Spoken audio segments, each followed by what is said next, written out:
Desantis, welcome, Governor. Good evening. It's good to have you. You know, you have won the right on these issues. The left, they're going to call these culture wars. But what do you say to the independent right there in the middle who wants to know why these issues should matter? Well, Kaylee, when they're trying to inject matters of gender ideology into a kindergarten or first grade classroom, just understand that is a culture war. But that's a culture war being waged by the left against parents and kids.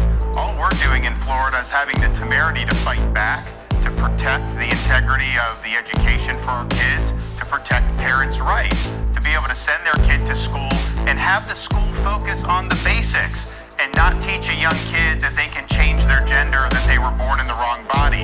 And this whole notion of a so-called book ban is a hoax.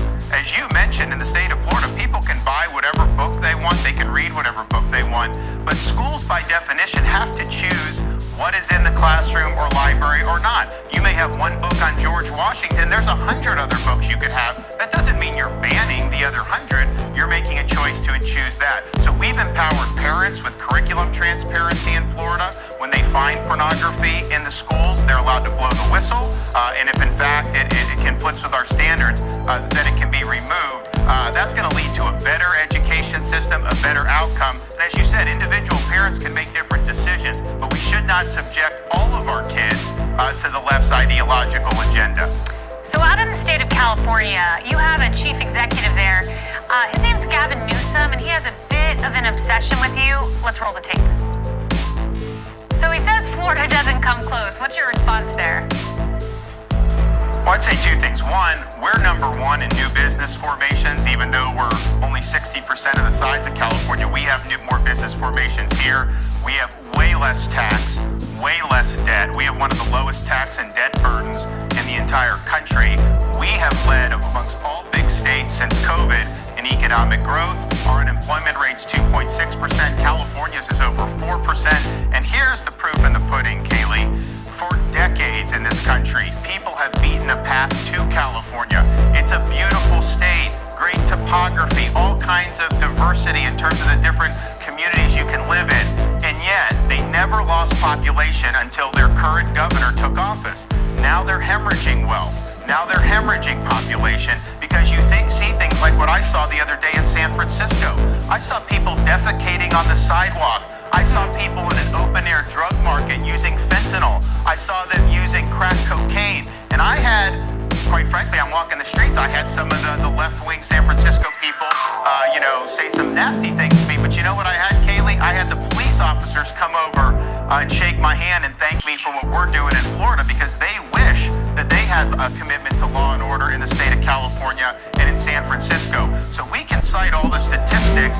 People vote with their feet. And if someone picks up and moves 2,500 miles across the country from California to Florida, that's a major statement.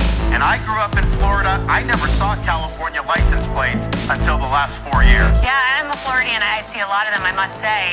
You mentioned COVID there, and I have this very distinct memory. I was in the Oval Office with Dr. Anthony Fauci in the Situation Room with him. I mean, this man made you think like your days were numbered. All of our days were numbered. All 323 million of us, But then I go to Florida.